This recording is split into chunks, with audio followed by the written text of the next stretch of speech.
The hesitation is over. These Leopard 2 tanks, along with these US Abrams tanks, will join the front line to fight by Ukraine's side after Washington and Berlin have given the green light for a delivery of some of their world-leading battle vehicles to Ukraine. Some 31 US Abrams tanks will be at the disposal of the Ukrainian forces, a boost in their firepower that Kiev has argued it needs to break through a front line heated by heavy battles, where its Soviet-era tanks can no more serve the urgent need for a more sophisticated armament.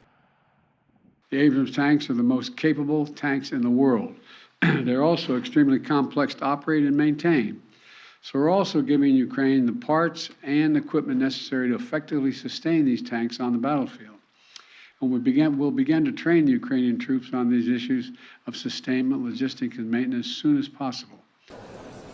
Germany as well confirmed that it will initially supply 14 Leopard 2 tanks along with ammunition and logistical and maintenance support to Kiev. However, the question now is, what will this move bring to the war in Ukraine? Russia denounced the American and German initiatives as a rather disastrous plan that won't change matters on the battlefield. Kiev says heavily armored Western battle tanks would give its troops more mobility and protection before the Russian forces.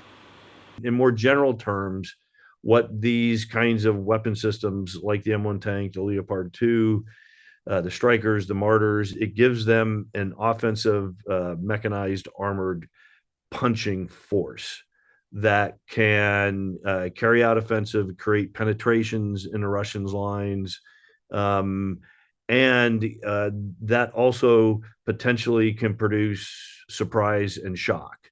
And surprise and shock for a defender can be a really powerful thing. Germany's decision paved the way for other countries such as Poland, Spain and Norway to supply their stocks of Leopard tanks to Ukraine, as they needed Berlin's permission first due to export license agreements.